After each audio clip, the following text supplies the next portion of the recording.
Hello, Rohith VS, and welcome to Film Companion South. Hi, hi, hi. I must admit that I am a late convert to a fan of yours because to being a fan of yours because I first saw Kala, and then I went back and saw Adventures of Omanakuttan, and then I went and saw Iblis, which is like I'm still trying to get that out of my mind because it's a gorgeous, beautiful, amazing film, and I'm actually wishing that maybe we could talk about that instead of Kala right now. Let me tell you, I have a plan of probably making Iblis once more in my life. Like maybe the later stage of my filmmaking career, I'll definitely make that film once more. So we can probably talk about that then. Fantastic, but why? It's perfect. It's amazingly perfect. I don't know why you I want to. I, I see a lot of flaws there. I have lot more things to convey. Okay, So I had this huge budget restrictions or like that restrictions right. making that film from Malayalam industry a very small industry. So someday I wish I can make it in a Disney canvas someday. Okay, great, fantastic. So now Kala, fantastic film, and it's so amazing to see an what would technically be called an action film backed up by so much of drama. Because in a way, it's kind of like Ayappanam Koshiyum. In a way, like if you look at the very broad arc of the film, but this gets into a much more primal, more animal like, more savage kind of like a kind of a thing. But before we begin this, I want to start with the deep dive with the question about why this particular time period, why this late 1990s. Did you want to say that this warfare between the two men is happening while the other warfare is happening externally? What was The the Kargil reason? War. Yeah. Yeah, probably like I didn't mean that to be very accurate, but I always wanted to tell the story in past tense. So the main idea of the film is like at every point of human evolution, at every point of the universal evolution, the same thing is happening. Okay. Even right now, or like even back then in Africa, where Homo sapiens and Homo neanderthals fought, also the same thing was happening. It was an ideological clash between the manipulators and the skilled people. Right. So like it's better, it's more convincing when we are just looking back and telling the story. I personally felt so. Okay. And Okay. 97 is an era I was like I was 6 years old then. So my memory, my childhood memory regarding that era is so beautiful. Like I have every detail of it probably in my mind. So more than telling it in the present, where present is all blurred, like we don't have much clarity about the present, but past we have better clarity. So I just wanted to make it more detailed, and so it was 97. And another main point which we wanted to be in that particular period is like we are showing a particular treasure in the family, and that treasure is very linked to the nature, and that particular thing had its greatest value in 97. Okay. Okay. So 1 kg of pepper was like 500 rupees or 600 rupees back then. Now it's not that. Right. So the peak time of that commodity was also another thing. Right. For me, why I asked you that question is because there is when Tovino and his wife are sleeping together, she actually mentions the war. Yes, yes. So I was thinking maybe you were kind of leading up to a situation where everything is exploding around them. So Yeah, that we basically wanted that term war to happen because our climax is also just like a war. So that was one thing, and again the cost of this particular commodity may go down if it's hitting hard. So that was the idea. okay, great. Now you mentioned during interval point, the very dramatic interval point, that this is based on a true incident. Can you just give us a brief idea of what this true incident is? There are multiple true incidents. Like I have seen many true incidents where human beings are being fought for their particular ego, but the very specific thing which struck me was that happened last year in Kerala. So some human beings had manipulated an elephant to eat one particular pineapple which was loaded with explosives, and Right, it right. bursted out. I read that, but yeah, yeah. Yeah. So the idea, the what I felt was only human beings are cultivating for themselves. All the other animals or like any other beings, they just depend on the nature for their food. Yeah. So we can't see a dog having a poultry farm. Just we have it, we take the control of nature for our own purpose. So that elephant might not know it's someone else area, or it just depended upon the nature for its food, and their human beings actually manipulated the elephant, and I felt it's very complicated. Like it's a betrayal kind of thing I found. Right, So right. that probably triggered me a lot at that particular time, and I was behind color at that time. So I badly wanted to make that as the prime ideology, or like the crust of the thesis of the film. Okay. You mentioned nature, and it is almost like a third character in the film. So I'm going to talk about your opening shot, right? You have this overhead drone shot kind of thing where you are showing a rocky stream kind of it's almost like in the middle of a forest. We don't know exactly where we are because there are no markers. It's just like you're just showing a little bit of this rocky area with this little stream, and it looks like a forest, and then you cut to the animated title sequence. Tell me what was on your mind when you showed that little bit, just that 2-3 seconds of that overhead shot of. Just how peaceful the nature is, and the last frame of that shot, we put that explosive sound, something like is happening. So it's just a piece lost. A piece lost. So I wanted this stream sound and the birds chirping, those sounds, just to make people comfortable, and just to show how peaceful the nature is if mankind is not around. Continuing with this nature theme, you show many plants and animals, even in parts where you might not expect to see them. For example, in the middle of a fight, we suddenly see a lizard, we see snake eggs. It's not possible to discuss all of them. So maybe I'll just focus on one particular imagery of creatures, like when the battle descends into the stream, that pond or lake or whatever it is. Instead of focusing on the actual fight, you have a wide shot, and you show the reeds and two butterflies on those reeds.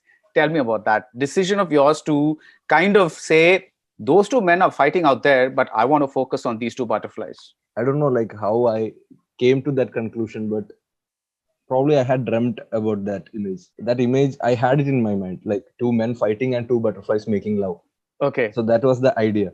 Okay. So I just wanted to show that contradiction. So basically, here we have this Tovino character's perspective, this Moose character's perspective, and a directorial and nature perspective. Right. So I always wanted to shift to snatch to the nature perspective at regular intervals. Right. How nature see the whole thing. Right. So this was such a moment. So nature should be seeing. I can see two butterflies making love right now also. So that's how like the human ego and human clash happening, and just let two butterflies make love, and in some other perspective it will have that dimension. I felt it's like the film is on ego, so at particular points we have to detach ourselves and see from other perspective maybe. Right. So nature is like totally different. Nature is the king for me, at least. So at regular intervals I have done that in Kala. Nature is a very prominent thing here.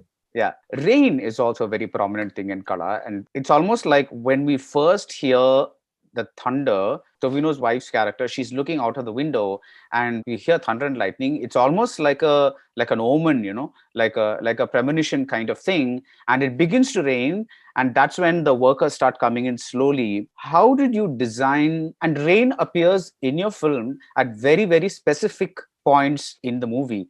How did you decide the points at which you wanted rain? This scene, the first scene I talked about, is obviously it's like an omen, right? Yeah, it's like that. Yeah, coming. Yeah. So what about the other scenes? The other scenes, there is always a need for these workers to wait, or like if they have to complete what they came for. Rain can be an obstacle. Rain is the only obstacle here, like to complete the act, or to make them not complete the act. Right. So I planned it accordingly, like when it's used for the drama to create, and there are multiple points where like rain is interacting with the act also. Right. So there is a point where there is a very racist comment happening from Tovino's side to Moore, and what we wanted to show was like the nature is crying, probably like the whole. So it's just like the what I told in the previous point, like nature's perspective is where we at regular interval we snap to the nature's perspective. Yeah. So there, be it another creature, be it rain, we wanted that multi-dimensional thing happening. And to add to that multidimensionality, when that first instance of rain happens, and when Tovino's making love to his wife, and when the workers are coming, you also show the child, before that you've established that the child is good at coloring, and the girl is saying, the mother is saying, maybe we should encourage his talent or whatever it is. But at that moment, he's like sketching red on his coloring book. What was that about?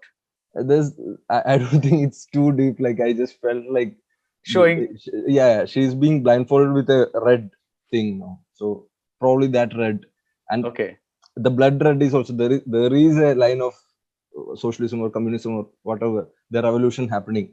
right, So even Kala, we wanted it in red, bleeding red. right. The So title, right? yeah, the Yeah. red is the politics of the film. Right. I'm going to cut back to you, Rohit, personally, because when I saw later, of course, when I saw Adventures of Omanakuttan and when I saw Iblis, I had you pegged as a certain kind of filmmaker who likes these quirky, whimsical stories. So seeing those films after seeing Kala was a very big surprise because you are a very different filmmaker here. First of all, do you agree with this? I don't agree with that. Okay, why don't you agree with this? I mean, what I see in all my films, like I don't know if I could explore it much in Adventures of Omanakuttan. I was a kid back then. I was just 22 years. Right. So I wasn't a matured filmmaker. Like even now, I'm not a matured filmmaker. But the quotient was too low back I don't. then. Let's not talk about that. You are, but okay, I'll take your word for it. So Yeah, yeah, whatever. yeah, So in Iblis and both in Iblis and Kala, the prime storytelling method is surrealism. If I'm questioning myself about the thing, is it really happening or is it just an illusion, or the where exactly it lies? It's surreal. It can happen. It might have happened. right. So both Iblis and Kala is in that particular plane. I personally believe Okay, the amount of energy or the on-screen energy of the film might have differed. right, Like Iblis is a very soft film, very magical. It's like a childlike imagination. Kala is right. not childlike. Kala is like brutal. Yeah. No, I'll tell you why I saw a difference because it's not. Now that you say it, I see the surrealism. But the point is that Iblis is almost completely like it doesn't have to be rooted in any social reality. Yeah, Whereas Kala is deliberately rooted in there's class warfare, there's caste warfare, there is like parents passing on, especially men passing on their toxic bad habits to their children, and whether it's Lal to Tovino or whether it's Tovino telling his son that boy shouldn't cry and things like that. There's just so much of like what we would know as realism, whereas Iblis felt like its own world. It was like it could exist anywhere, whereas Kala feels like it can exist only in our world. That I maybe that's where I'm seeing the difference between the two Rohits of these two films. even in Iblis, we had mocked the human culture, like the social atmosphere happening. So here Yeah, also we do that. yeah, Probably it's more rooted. The characters might appear real. right. It's just because of the storyline, the Storyline, yeah. I basic guess, storyline. yeah, I was trying to be genuine with the storyline even while making. right, I don't right, have a making style. I'm just gelling with the storyline and the idea of the film, and that idea is getting converted to my making style probably. right. Who are your influences, Rohit, filmmaking wise? In Malayalam, I'm a great fan of Anjali Menon. Like the psychology she puts in the films. Like any good filmmaker who is able to pull it visually, I'm influenced. If he's doing overdoing the dialogues, I'm not at all influenced. So when it comes to the cuts or the musical rhythm, I like Edgar Wright for that factor. Like he plays, he just dances rhythmically on Right, film. right, So I'm influenced from every filmmaker. I copy also. Probably I'm copying the technique I'm copying. I try to be original with the idea of the film or the basic storytelling. right. But ultimately, the I mean, the camera technique or the how to put it together, it's pure influence. I'm influenced from everywhere. If he's able to crack it, I mean, if I can mute the film and I can understand the film, I'm influenced from him or Yeah, her. and I think Kala is a classic example of that because there is so much that, of course, when you listen to certain dialogues, you get to know a little more about the characters. But the film, a lot of about like 60% of the film would work even without any dialogues, because there's just so much of imagery Yeah. packed into each kind of a thing. But I'm just going to go back to that camera question of yours and the technology question. This is an instinct thing, most probably, but I want to hear you to see what you have to say about it. Now, one of my favorite scenes in Iblis is when the wedding is taking place, and the Madonna Sebastian character is sitting opposite Srinath Basi, and you come to that later. But before that, you have a long Steadicam shot of the feast, the setting of the wedding. I think it lasts maybe about 45 seconds to like 60 seconds. It's just kind of you finish that whole Steadicam shot, and then you cut to you have a hard cut to these two. What makes you think this deserves a Steadicam shot? Like that kind of a decision. What I felt like my decision making at that particular point was the previous scene is ending very philosophically, like Right. very intense, like where the character, the Lalsa's character, he's explaining why it is Iblis, why Yeah. the title of the film is Iblis. It's a very crucial point, like very high point. Yeah. So from there we are getting back to the Vaishak and Fida story, getting back to the reality thing. So I just wanted to take a pause between these two. Okay. The very serious premise of Iblis to the back to Vaishak and Fida love story.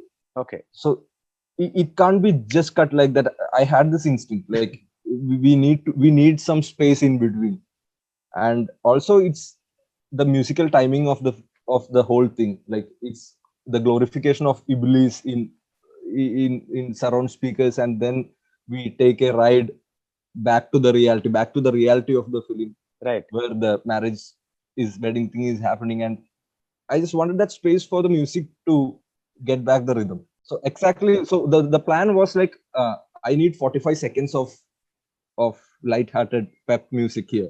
So that timing was the most important thing.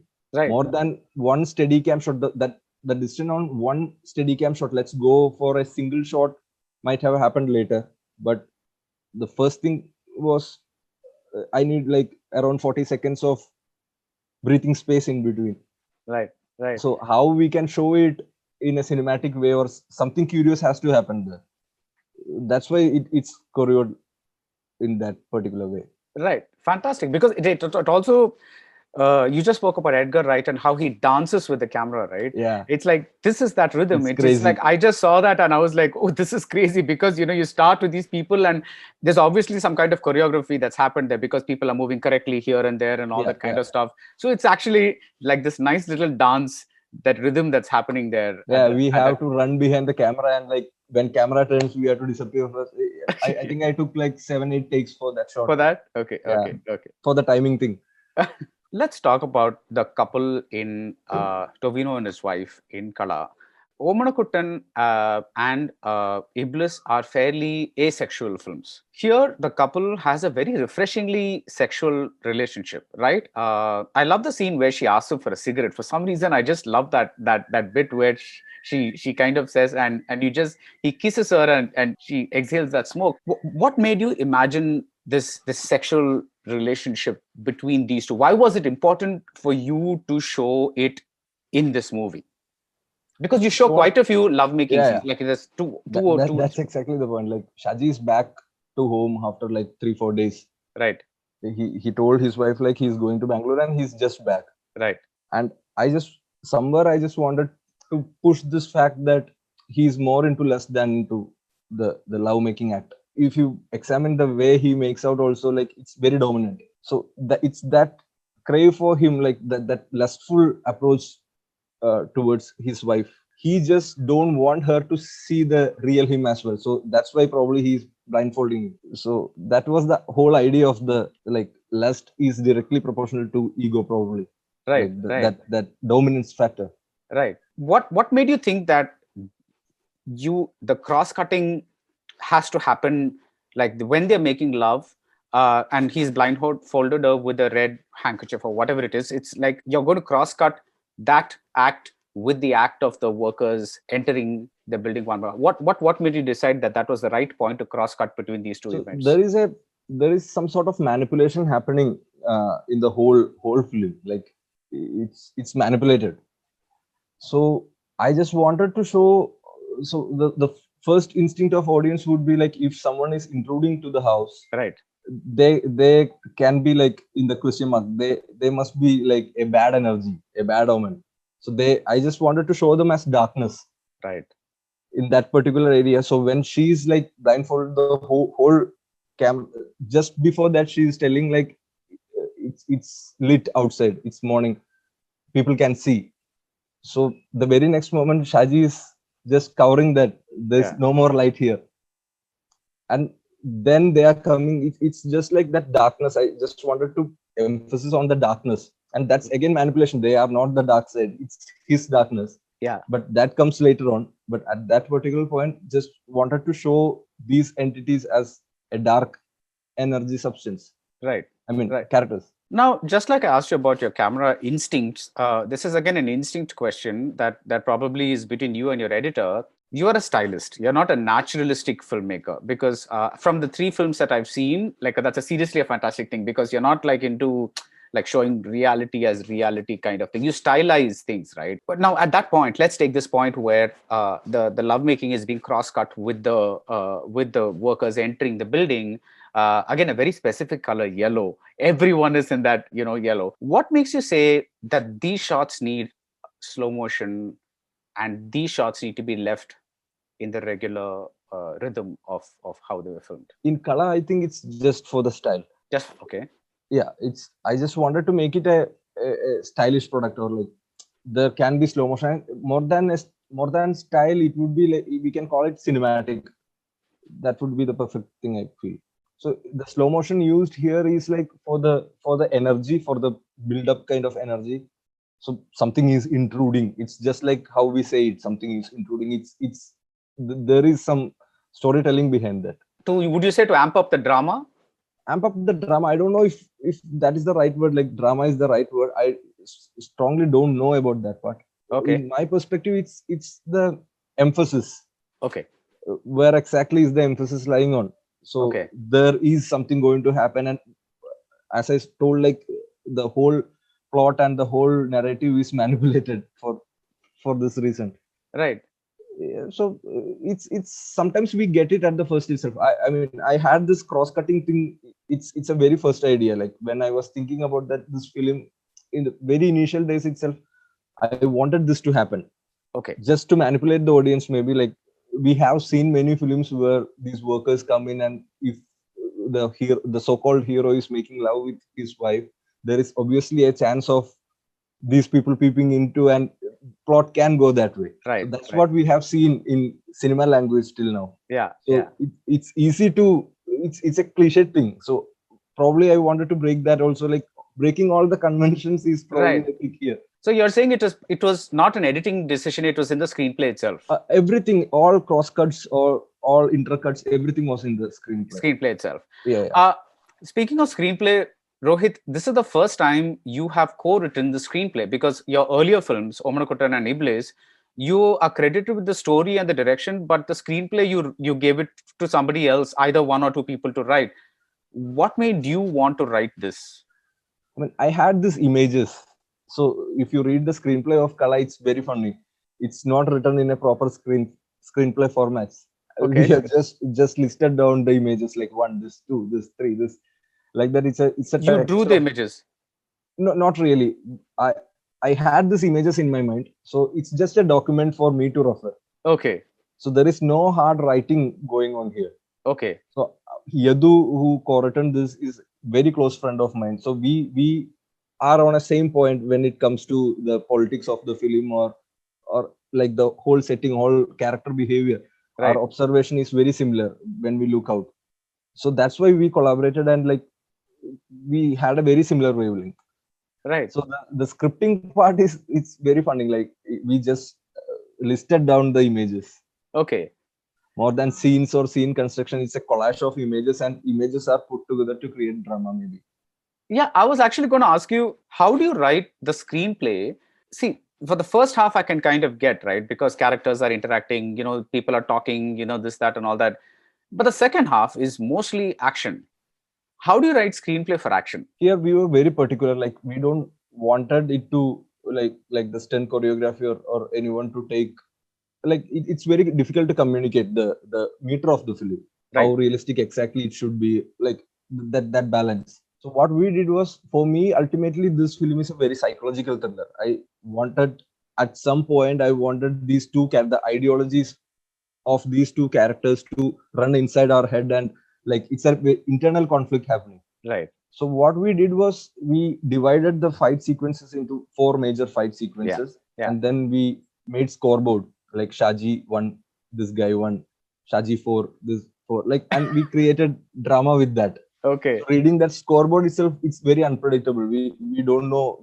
It's very difficult to identify who is going to win, Right. like in each and every set. So there were like 150 plus sets happening. Right. Right. And then Basid Al Ghazali, he's my associate director as well. He has this very wild imagination. He's very wild. So we both discussed, and we knew like these are the properties we are getting, like a house and its backyard means we know we have very dangerous properties inside our gate itself. So how to use that creatively, and we wrote down the whole story. Like Shaji is taking this thing and hitting him here, like we just wrote it down. So this is the first time even I am doing action. Right. So I didn't know how to execute it as well. So I was very concerned about that. And that concern, probably it took time, and it got converted. Like more you are concerned, the result is better maybe. Yeah, and I think the action is fantastic, and it's so, like I said earlier, primal. So like they are like two beasts, like two animals fighting with each other. That I think that really comes through. Last thing about the imagery here, Iblis has a credit which says storyboard by something. So you storyboarded Iblis. A few portions of Iblis, say a few montage sequences of Iblis, we had basic storyboards. Just because I was not confident enough in myself. Okay. Okay. So when it's coming here, like it's my third film. So now I believe on my memory. I can rely on my memory. Okay. So you didn't have a storyboard for Kala. No, here we didn't have a storyboard, but images were there. We had images. Images as in like how did you show what was inside your head to your collaborators? Like, this is what I want. Did you draw? I mean, that's why I asked you earlier. How did you show photographs? Did you show pictures? What? Like we go to the location Okay. before the shoot itself, and we fix the camera angle. Something from here. Okay. So probably the other object will be here. So that basic dynamics, basic structuring, I try to explain verbally. Okay. And okay. Akhil, he's my cinematographer. He's my college friend. We know each other for like past 10 years. So the communication is very easy. Easy. Okay. Maybe okay. he gets it. Like, I don't know how the magic works. He gets it. Maybe it's a bit time taking process as well, the communication part. Just because we didn't storyboard it. Ultimately, the idea, there is an idea for every image. Like Right, what exactly is, it's like I strongly believe in this word. Every frame is a painting, and every shot is a story. So that's the idea. Now, this is a very nerdy question. There is one point where you show the camera is very specifically lingering on a book about Shiva, the presence of Shiva, I think it's called.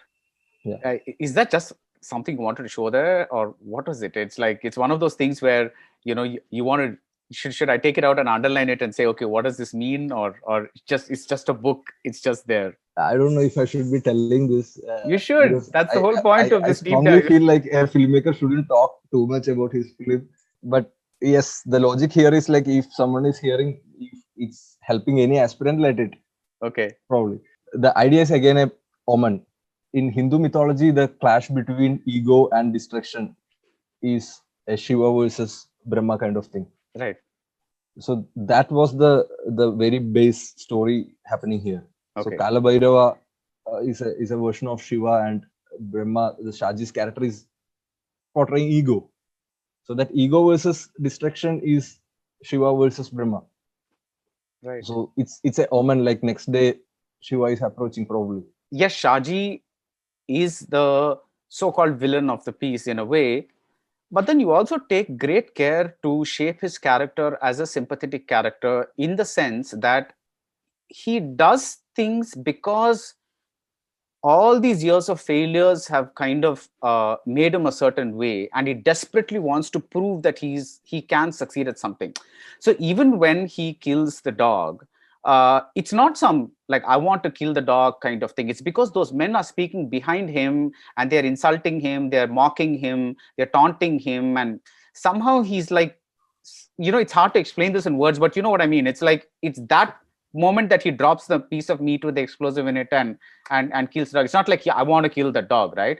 And even later, you get this feeling of whenever you see Lal and the father and Tovino together, you get this feeling of a kid who he's had a really tough time growing up with his father, because at one point I think he even says that pepper is worth more than you or something like that, So what made you say, I want to show, yes, this character has an upper caste kind of attitude and mentality and all that, especially when they come and sing about him and all that. But at the same time, I also want to show him as a sympathetic character. Why did you want to do that? I just wanted people to relate him, and the whole thing, the spiritual layer of this film can happen inside. So maybe like people should relate to Shaji, and yes, we do a lot of mistakes in our life and we take it for granted. The instance you just told now also, he was badly insulted, but that cannot be a reason for such an act. So in a nature perspective, we do a lot of things. We just step out to our backyard and we don't know what we have just stepped on. Like unknowingly we do a lot of mistakes which can't be justified with our circumstances also. So coming to Shaji, we all have that Shaji inside. I personally feel like we have which Shaji, the sympathetic Shaji or the unsympathetic Shaji? Both Shajis. Both Shajis, okay. Yeah. So it's that internal battle happening. So okay. I read something someone told about Kala. It's like it's you are being harsh to yourself at some point of time. It's like everything, every beating up thing is happening internally. Right. It's like that divine energy at some point. And I wanted to finish that film with ultimate peace. Now it's all done. So maybe for that internal connect of the film, maybe for that personal connect of the film, we use such things like that relatability of Shaji. Right. Otherwise, he will become a total villain. Yeah. Otherwise, it's external. This won't happen internally. So this film has to happen internal. Like Kala is negative. It can be a negative thought as well. So the conflict which happen inside our head or soul or wherever. Right. So that is what is spirituality, probably, like that conflict and ultimately your rightness winning. Right. So it has to have that layer. That's why it's Brahma and Shiva. Like it has to have that layer as well. Yeah. It's just to make, it's not to feed audience anything. It's just to make that film convincing.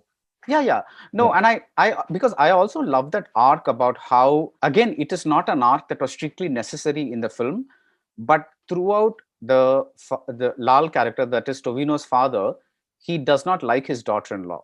Okay, he's like, don't touch me, because he's irritated that her money has been used for this and all that kind of stuff. But at the end, even he has an arc, because he goes to her, touches her shoulder, and he says, go to him, because for the first time, probably he is showing concern for his son.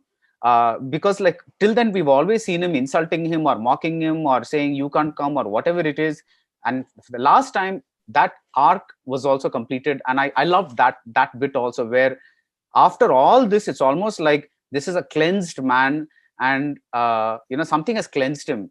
And he's we are now going to see a new kind of father-son relationship if you have a part 2. Was that also something you wanted? Yes, exactly. I mean, he is a very regretful person. Like he know Shaji is like this just because that's his basic instinct, his basic behavior as well. Probably at that point, and the relationship between the father and his wife was messed up just because there was a manipulator between them. So he was doing some sort of blame game here and there.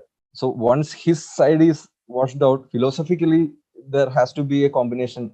Like these two ideologies can meet. So Lal Sir's character, he's taking those things very personally. He know why Shaji is like this at that particular point, and he has been tripping on solitude as well. So that's his decision. Like, come on, now all he has is his father. So at least at this point, I should break things and like go to him. That's fantastic. What's it with Lal and the oranges? It's again his selfishness, maybe. Like he bought oranges and he kept in his cupboard. in his cupboard. So that is strange. I have Okay. seen people doing that. Because you mentioned it earlier, and then later you see that shot from inside the cupboard where you see the Yeah, oranges. see, the idea there was it's a war between right and wrong. So Right. psychologically, so what we showed as a wrong omen or a bad omen also, like then and there itself we had to find another solution so that audience, it makes audience think. Not it's Which was the bad omen? The rain. no, the footsteps. The The footsteps. Yeah. footsteps, Yeah. yeah, Yeah. yeah. So everything you see cannot be linked with them, or like I wanted to break it there itself Yeah. Yeah. so Yeah. that people always think about other possibilities as well. Right. So that's how this right versus wrong conflict was designed. Yeah. Yeah. Yeah. Yeah. It's not a political cinema in that way. Like the idea was not just to say the politics.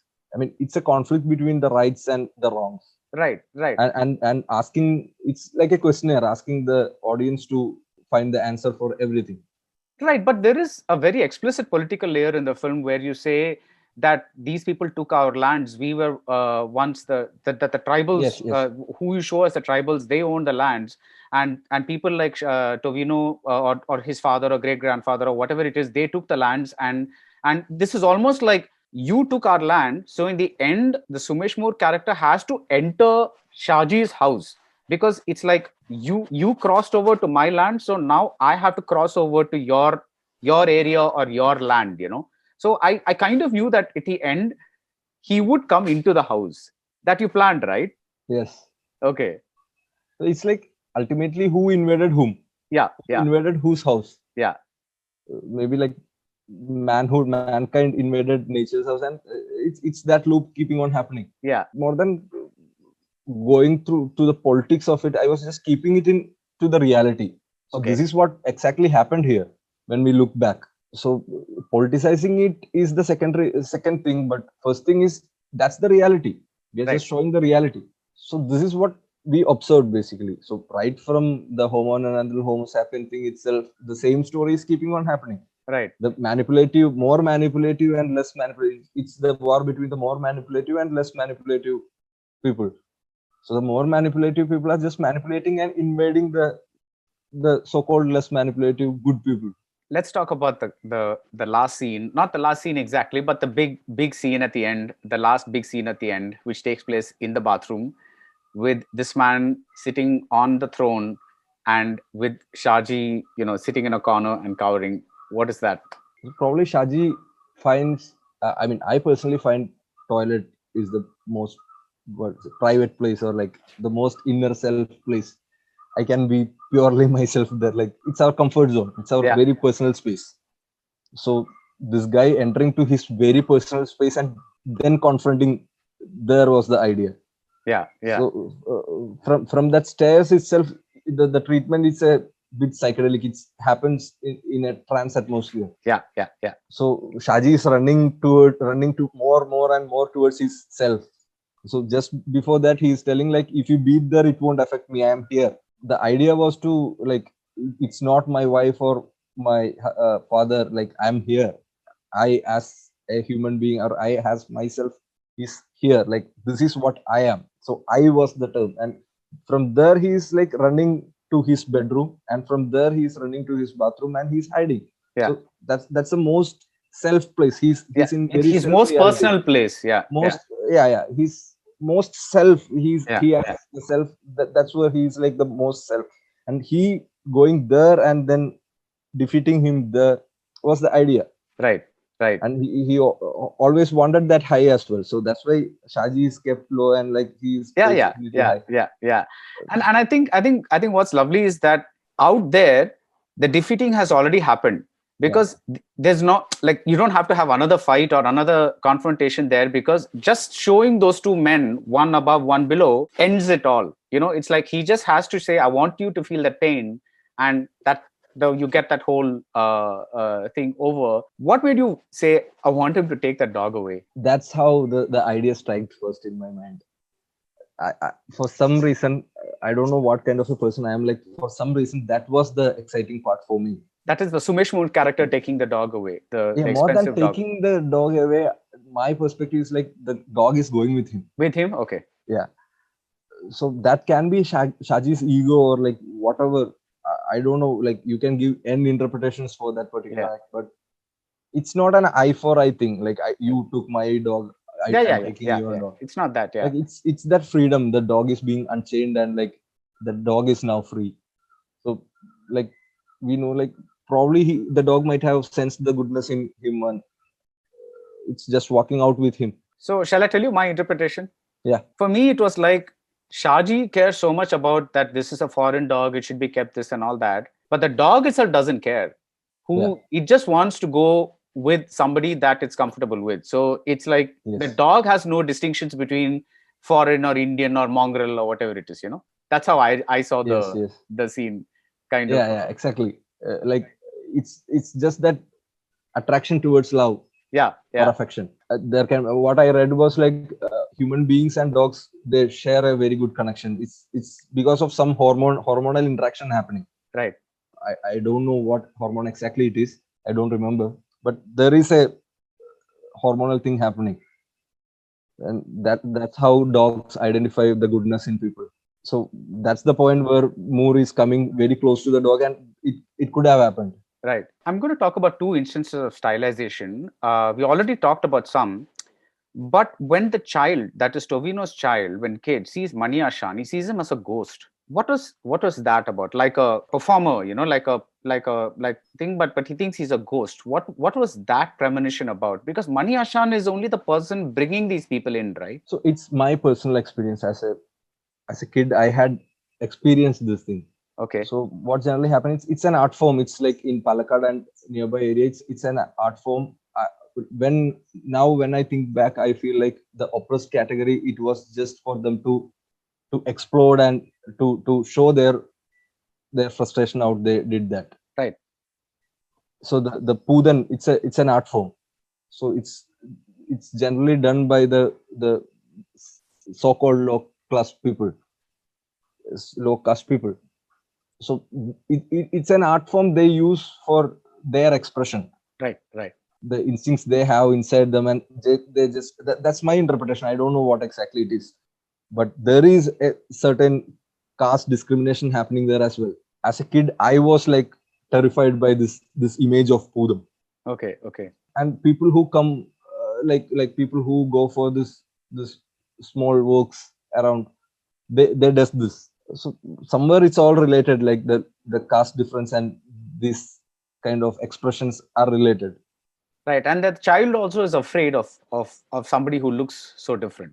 Yes, yes. Yeah. So the child knows like he's the one who comes for this act. Right. So that innocence in the child, it was that balance. Like it contributes to the politics, it contributes to that the reality happening there, it contributes to the fear which we are creating as well. Right. Right. Right.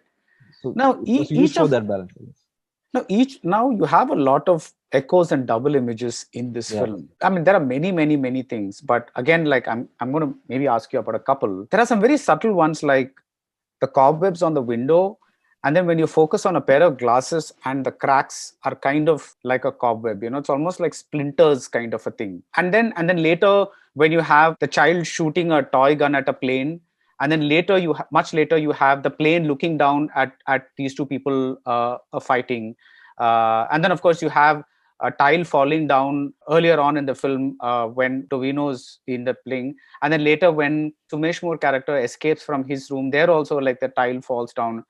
So these mirror shot echoes kind of were also again part of the very deliberately designed manipulative screenplay. The first point, it's not intentional. Like the structure is not intentional.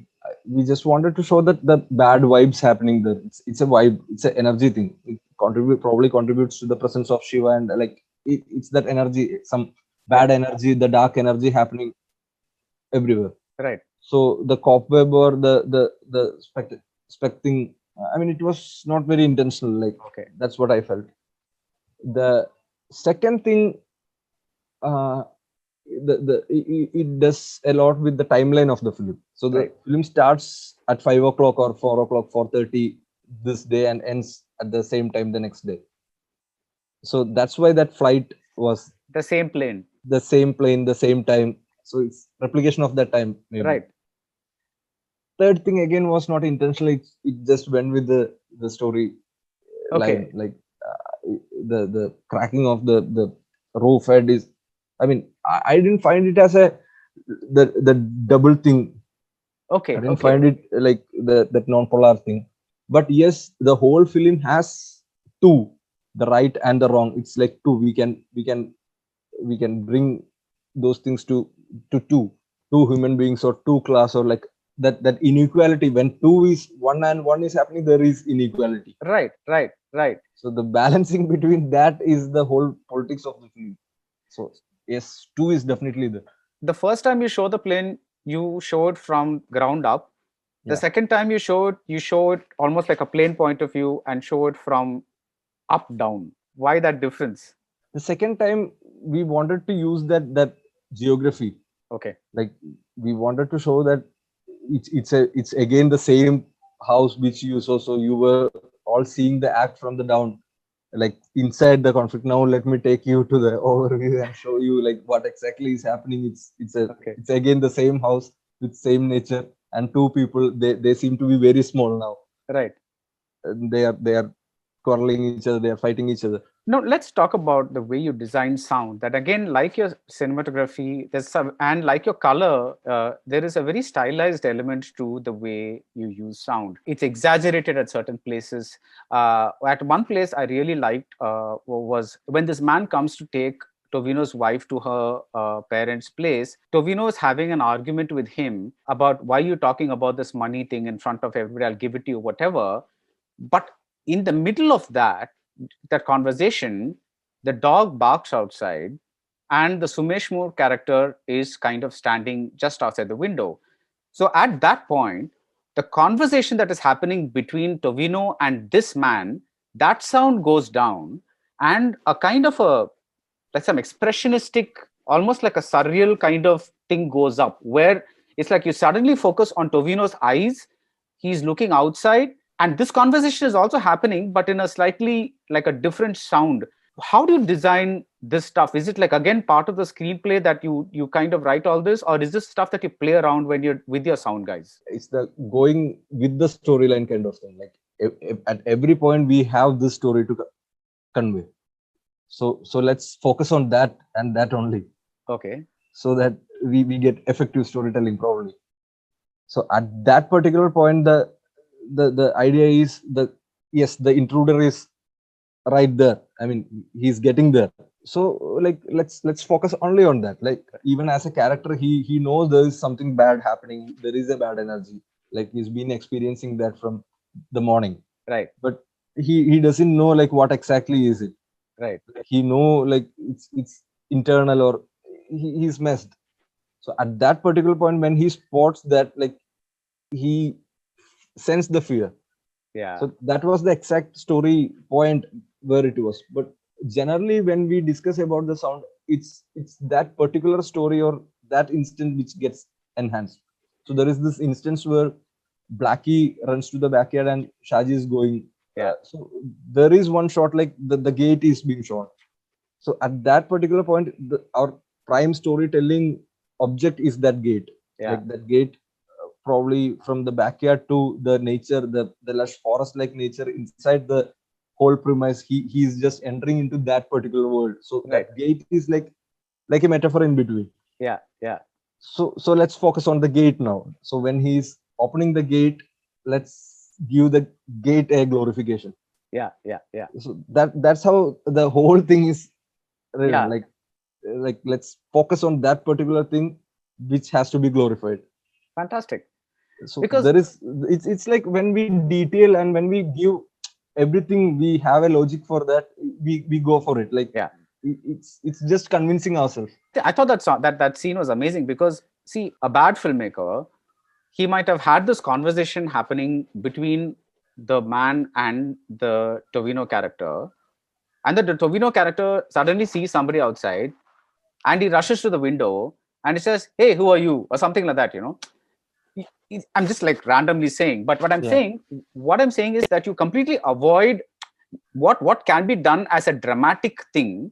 the drama is now converted to the sound itself and to your close up of Tovino's eyes and to the wide shot of Sumesh Moore very vaguely seen through the window.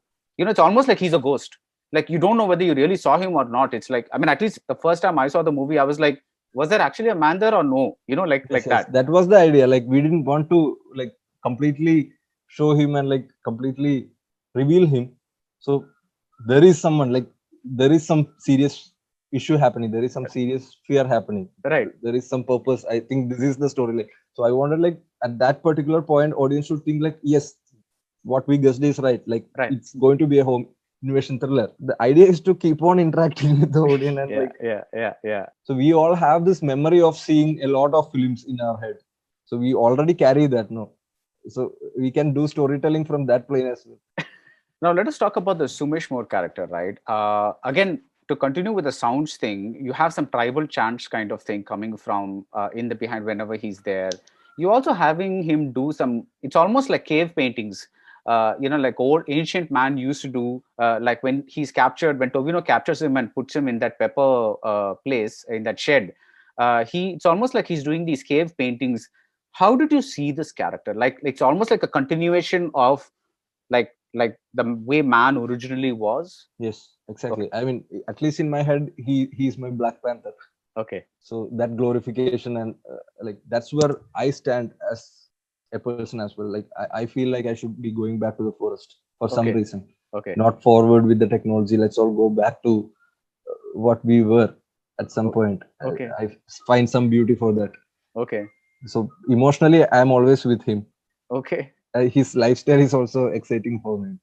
But this is a Zoom conversation. It's happening over technology. Yeah. That's the takeaway. When Tovino's wife leaves, just after that, there is a very like almost like a 2 second, 3 second shot of that whole plantation. It also seems a little fuzzy, like it's almost like a little out of focus. What is that? It was a very instinctive decision. Like while we were shooting, at some point, like Agil had kept camera there, and like something very magical and mystical happened. Okay. So I and Chaman, the editor, we were behind the monitor, and we found like, oh, come on, that's something very interesting. Let's keep it. Please roll. We were shouting at him. It was very instinctive. It was not at all planned, but somewhere we found it exciting at that particular point. I don't know if it's very necessary for the storytelling to complete or anything, but at some points we have to go with the instinct as well. Yeah. So like we just collect things. If something really interesting comes up and we ourselves has some logic for that, we just collect it. Right. And another this is a much more, I'm sure you planned this shot as opposed to the earlier one. When Mani enters the house, Lal lifts his spectacles and you have a shot through the spectacles, like just the object alone. That is, he's not wearing them. It's just through the spectacles alone. That kind of decision, what is it? Basically for the build up or like taking the circle along, like from one side Shaji, from one side Divya, and there the dog is barking and he is seeing from here, like it's throwing light on every character. Right. We also wanted this fact, like this guy is not very good with his eyesight. Right. Is that like at some other point Shaji is coming to him and in that rain time, like for some reason he is not sensing the his damages happened and all. So we wanted to balance that as well, showing his eyesight thing. Okay. Is there a shot that you just said, okay, this shot has no meaning, but it's just a very cool shot, I'm going to keep it? Is there something like that happened here? There is an instance like the whole cigarette blowback sequence. There is no meaning. I don't know if there is a meaning. I didn't have such a meaning for that. It's just their connection, but it's a very cool act. I knew. So let's keep it. Oh, so you didn't know they were going to do it? Yeah, it was planned, but okay, ideologically, what exactly that means, it's not very deep. It's just a cool moment. Yeah, the first actual event between the two men is a straightaway an action scene. That is, Sumesh Moore throws a stone, breaks the bike mirror, and then a chase happens straight away. What made you say, I want this to be the beginning of the scene? I don't want a dramatic scene where they talk to each other or interact with each other. This should be the very first time that these two men meet should be an action scene. I don't remember how that scene came into screenplay, to be very frank. So I was here at my house last lockdown. So I was just playing the sequences myself. Okay. I have a bike here, so I just rehearsed the whole sequence, keeping placing myself as Moore and myself as Shazi. Right. That time, like I was jobless, I was locked out. It happened last year. Probably I did the rehearsal here, and I was searching for possibilities how, like, keeping my house and my thing myself as object. Right. So I was just focusing on how convincingly we can do that. Like he's hiding here. Okay, let him hide here. I'll be standing here. And then if there is an interaction, like, and the stone thing, we had this image of David and Goliath. We thought like we could incorporate it, and then from there it's a run, it's a chase, and like we know Shaji is going to win the chase, and Right. we had already established there is a trap, there is a kind of thing there, so it just coincided. Another thing that was really interesting was when you kept cutting between Shaji taking Sumesh Moore's character, with Sumesh Moore hunting a wild boar or pig or whatever it is, in that kind of a thing. What was that cross cutting about? That's again this narrative, the flip side of the narrative. So when Shaji is taking Moore, it's metaphorized as Moore taking the pig, and later like Shaji is being interpreted as the pig. So that's how the manipulation works. Right. Like we were metaphorizing that particular thing, like Right. who exactly is the hunter and who is being hunted. Hunted. Yeah. At, Yeah. at that first instinct, first point, it's Shaji the hunter and he is being hunted. Like he's the bad energy. Right. When things revolve and evolve around, like it's flipped. Right. That was the idea. Yeah. Another interesting contrast between the two characters is that every time Shaji has to get out of a bad situation, let's say his leg breaks and he has to get out, something like that, it's almost like we see him do it through normal means, like physical means, like he has to take his mundu, he has to tear off one piece of his mundu and tie it and kind of do that, or take a stick and walk or whatever it is. Whereas every time the Sumesh Moore character escapes or whatever it is, you don't see it. So it's almost like a magical thing that's happening. That again, was that intentional? That was the contradiction we wanted. Like we wanted to keep Sumesh Moore's character a bit divine, a bit magical. Like Okay. there is a dialogue as well. Like people call him mad, but and at the same time, other people call him half god. Yeah. So Yeah. there are people like that. There are people who has that energy, Yeah. and maybe like those people live in forest. I don't know. Yeah. So that's the magic he played. Like Yeah. he's Yeah. he knows the rhythm of the nature, or like maybe Yeah. we can call it like that. It's not exactly how it is, but he's more close to the nature, or Right. he's more close to the overall cosmic energy happening. So it's like the universe conspiring his acts more. With we don't have to see the realism that we see with Shaji. This is more like a magical realism where he kind of gets Yes, that, the whole character, it's like half god kind of thing. Like yeah. people call him lunatic or people call him mad, but this is what is happening inside him. Yeah. So everything, like there is a spiritual energy around Moon's character. He can be like interpreted as this Shiva or Kalabhairava thing as well. Yeah. Kalabhairava had a dog, a black colored dog. So there was like at some point we deliberately did that Kalabhairava thing. So and final act is like a Shiva Tandava, like total destruction. Yeah. Total this one. Yeah. So Somewhere it's just like what we know inside our head, we are using it for the purpose of filmmaking, just that.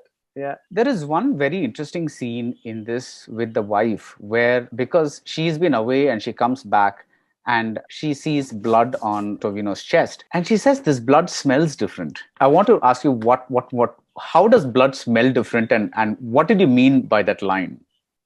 So I always wanted to keep that wife's character very close to what audience sense. Right. So right from start, so she's telling, is it really happening or is it the fear inside me? Right. So she speak in that particular language. Like, is it the fear inside me? So she is like super red character. She reads a lot, and when it comes to the blood thing, it's a very turning point in the narrative. At that particular point, like Shaji is not what we thought. Like this is the real side coming out. So philosophically, that contributes to the context. Your smell is different now. This you have got a very different smell, and Shaji has got that very different smell now.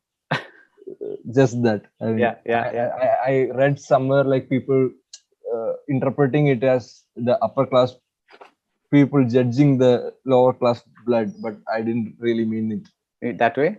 Yeah. Okay. I mean, they are just questioning the blood smell of a low caste guy, maybe. But that was not the intention. We never had such an intention. Let's just briefly talk about that Oscar Wilde quote at the beginning. It's kind of a.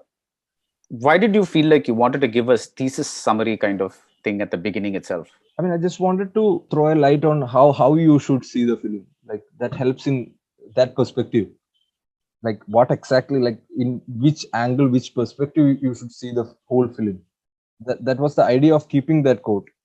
And that quote I could relate to the manipulation angle very well. Like if I'm manipulating, that is selfishness. If I'm manipulating for my need, that is selfishness. If I'm living peacefully, seeing my things and like not bothering anyone else, I can't be called as a selfish person. Like in current society, like we call people selfish if they are looking after their own needs, or like they are keeping guards for themselves for their own protection. But that is not selfishness. If I'm using you for my purpose or my enhancement, that can be called as selfishness. So that cross that exact line, like even Moore is hunting, so we can't call that, like I didn't want to keep a judgment on that. It's nature law, it's hunting, or like the food chain is there happening at one side. Right. So if someone question me like you eat chicken and isn't that a wrong thing, I'll be like, that's a part of food chain, but I shouldn't be going and killing a dog. There is no purpose. I'm not eating that dog. So if I'm killing something for my food purpose, that's okay. That's how the nature law is. Right. But just for my ego satisfaction, if I'm killing the dog, that is the actual issue happening here. That's the real problem. Right. So that differentiation, it's a very thin line. The whole thing, it travels in a very thin line. Like you can easily switch the other side and question the film. We wanted that very carefully. We wanted to handle it very carefully. What do you mean we can switch to the other side and question the film? So Moore is also on not a very positive character. He's hunting. If Shaji has hunted down his dog or like killed his dog, Moore is also doing something very against the nature. He's hunting a pig or like wild boar. So the difference between that two act is a huge difference. That's what we wanted to show. Like one is on pure ego driven thing, and the other thing is like it can be for food. It's hunting. There is no manipulation or there is no betrayal happening there. It's like one-on-one hunting. So that's the politics of the film. Like more than caste or creed or anything, the it's a war between manipulation and the nature. Right. That selfishness is what you saw as the thesis statement, right? When I saw the film the first time, this is what seemed to me the thesis statement of the film, which is that under the trappings of civilization, man is still an animal. Would you agree with that? I'll just tweak it. I'll say man is even worse. Like man is the most dangerous animal.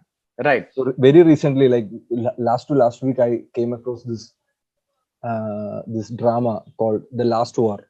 Right. It's in 1935. I hadn't seen that before. So there they say it was made in 1935. There they say like the man is the most, or like human beings are the most stupid animal. Like ethically as well. Right. So how other animals, other creations see human beings is the first line of the drama. Right. So the animalistic inside, the animalistic behavior, animal is a very very broad term. Like the most dangerous or the most stupid animal would be the correct usage, I feel like. Even in Sapiens, the book Sapiens, I consider Sapiens as a very interesting book, or like a very real book. Like I connect a lot to that book. Even Tovino Thomas, he connect a lot to that book. That's why this film happened as well. Somewhere we had that connect towards the politics of the film. So even there, it's like only human beings are cultivating for ourselves. We are bringing things for ourselves. Right. As we already said, like no cat is running a fish farm. No dog is running a poultry farm. We use our intellect to do things for our own needs. So, and we call it as civilization. So in the overall equation of the nature, how what exactly is civilization and how rude it is to the overall equation of the nature is the point to be discussed. One thing about the civilization aspect of your film that I found very interesting is you take almost 45 minutes to establish the workings of the household within that, the four walls. That is what we would call civilization, right? Because Yes, it is a exactly. family life or whatever it is. So that is, you take almost 45 minutes to establish that, and then you get into nature, you jump into nature, and the rest of the movie takes place in, like, Outside the house. outside the house. How did you decide that that was the right balance? Like, you needed that much time because, There were two intentions. Like the initial 45 minutes, we are traveling from Shaji's perspective and we are doubting everyone. Like, who is the villain? Who is the villain? Who is the villain? But the real villain is he himself. Like, we later. And the other thing is exactly the civilization. How privileged if we are able to eat idli yeah, daily. That is a huge privilege. Or if we are able to eat dosa, like if we are able to do justice to the basic needs, that's a huge privilege right, which we forget often. So the minute thing, the very very very small things, like we have it in our house, like it's a huge privilege. In an overall equation, it's a huge privilege. right. So that's where, like, that we forget it very often. Like even I, like everyone does that. We are not happy with what we have, we are not Yeah, content with what we have. That's where the whole civilization part comes. And still we don't live happily. Like we are having conflict with wife or dad, or like there is so many conflicts happening even after being blessed with so much privilege. right. So that again, you, like, when you just spoke about idli, there's a, you cut from the breakfast scene inside the house Yes, to the workers sitting down outside and having a kind of this thing. You cut from the wife taking a shower, and then, like, another thing is being cleaned by water, the knife, the, what do you call it, the sickle or whatever it is. yeah, So you're already kind of doing an in and out kind of thing right from that point of view, like inside and outside, you're kind of, you yes, started it yes. right there. Yeah, Like it's two images. We are always showing the difference between the two images. yeah, Like dosa and idli has some difference. yeah. Like idli is very easy to make, or like idli, I personally love dosa more. And like that's it. Like when privileged class people do that, they don't treat people equally. Yeah, I've felt that many times. Like we tell like it's all equal. Whatever we tell, like inequality is there. It's happening. It's a right, reality. right. Like when we observe closely, no one is equal. And you, even that doesn't mean like I am treating people equal as well. See, I am questioning myself here. That's the whole narrative of the film: questioning yourself. Question. Yeah, there is a very like, we spoke about how the Lal character is toxic to his son, and in a way, some of the traits that Tovino has, he's passing on to his own son, like the boys don't cry and all that. And this is the civilized family. But when you go to the Sumesh Moore's side of the thing, whether the way he treats his dog, or whether it's the way his father, that's his father, right? That's not his father. That's a random guy. Like That's a random guy. But yeah, anyway, there seems to be a lot more peace there yeah. than conflict here. That was intentional. The conflict here was intentional. I didn't show like Moo's family or like that establishment. But yes, the point was very conscious. Like that's what we told like in the previous question. We are privileged and still we are concentrating on the Constantly. conflicts. Yeah, yeah, yeah. We as human beings, like we at some point like we are attracted towards the drama of life. So yes, that's a very bad thing about civilization. And like what people say is like we might, the next chapter is intellect designs, like we Yeah, are yeah, heading towards robots. yeah.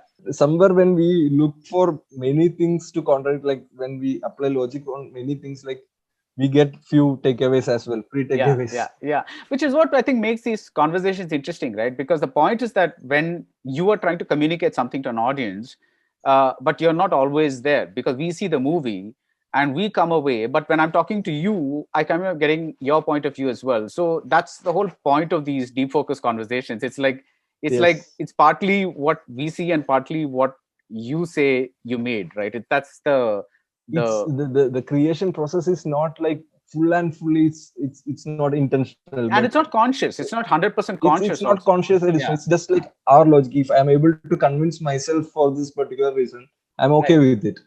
Like I don't go very deep for each and everything, but Yeah, once you have designed and once you create that space, and once you tie your subject to that 9 particular points, or like once it's done, like we get a lot of takeaways. It becomes convincing. yeah. Because Or you're able to connect the dots. Even if you didn't intend those dots, we are able to yes, connect a lot of dots. Kind of how, because you've built that world so convincingly, and it's so like easy to read it a certain way. So that's the magic of cinema, probably. now about the fight sequence, a long fight sequence at the end, at the second, which almost takes up the entire second half. You break it into about four or five, Four, yeah. four segments, right? It's like uh, Fight fight one, fight two, happens, fight three, fight four. We fight have, four. yeah. So why the breaking, It's ultimately a family drama happening. right? I don't want just to leave these characters and like focus on these two. Like how Shaji, it's like the flip side of Shaji's character happening. Right, So how he manipulates to his father, how he manipulates the whole act to his wife. That is the point. right.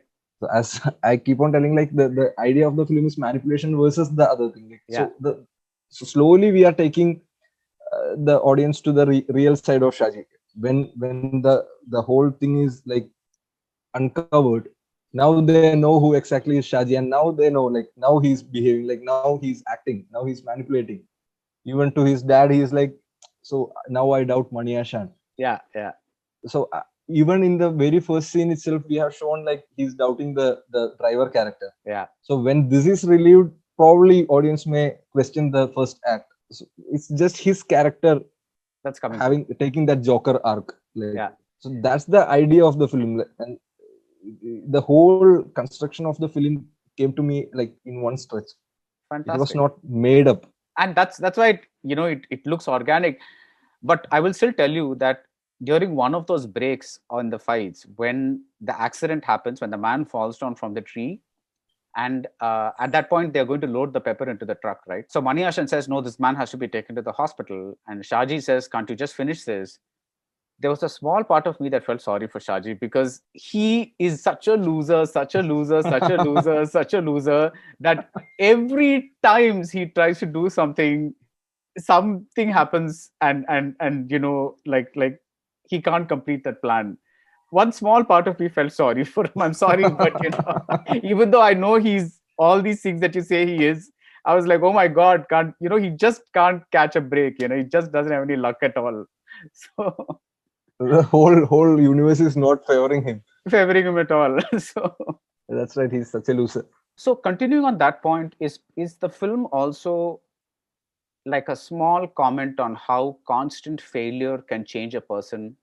Or was Shaji, or the Tovino character, was he always like this? Maybe you shouldn't be running behind success for your character building. Maybe that's the point. Like you shouldn't be bothered about like failures or success. And you failed so many times, and that's why I'm here. That's not a proper explanation when we are throwing it to the overall equation of the universe. Like success and failure itself is a ego driven thing. Right.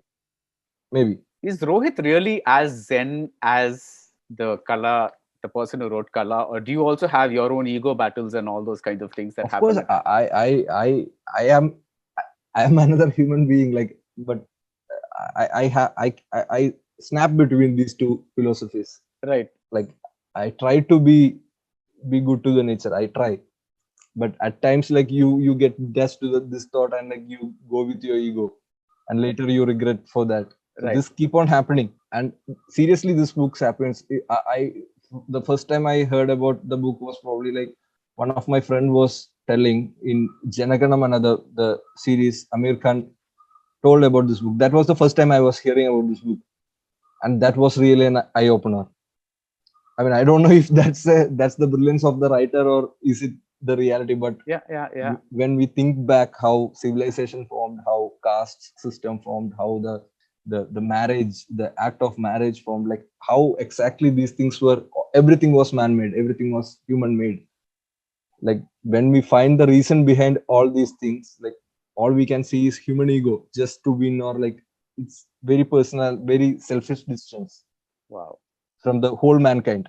Right. So that I'm not able to find a very interesting or very soft reason for that. It's at this point. I know I'm also a part of, like, we are also doing Zoom call here right now. I know that, but at the same time, like, this constantly hit me. Where is it leading? Even right now, like, we are in the middle of the pandemic. That also is like, we can easily relate. Yeah. Even the last war drama which I told, like, that thing. Also, it says like there can be a pandemic anytime. Yeah. Yeah. So it's the energy we as human beings throw out. Like, we are huge in population right now. Right. So our energy together will be like, it's a huge quantity of energy. Anytime nature can take a revenge. I'm actually thinking of Kala Bhairava now, bit no more than this one, like after the conversation. Thank you so much for being a part of this wonderful deep dive. I know it's not always easy for filmmakers to talk about their own films. Yeah, And I also know that some people don't like to talk about their own films because they are like, they would rather have the audience have their own interpretations and things like that. But thank you so much for agreeing to this. Before letting you go, I just want to ask you, what's next for Rohith VS? I really don't know. Like, I had plans to do a couple of films. Like, I was behind that, and then lockdown happened, and immediately I could shift to Kala. Okay. That was a really good thing happened. So Kala was supposed to be my third film. When I look back, I get that feel. Now I don't know what's ahead. Like, I'll try. I'll keep on trying. Whatever it is, all the best for it. Thank you so much for coming on Thank the you. It show. was really great. I'm a huge fan of yours. Like, I used to follow each and every interview you do, and Thank you. finally I'm privileged. Like, I feel so Let, honored. Like, let's to not talk use to the you. word privilege now. Let's not use Yeah, that. Okay. So, I really wanted to use that word. thank you so much, Rohit. Take care Thank and you. all the best. Yeah. All the best. Bye. Thank you. Yeah. Thank you. Bye.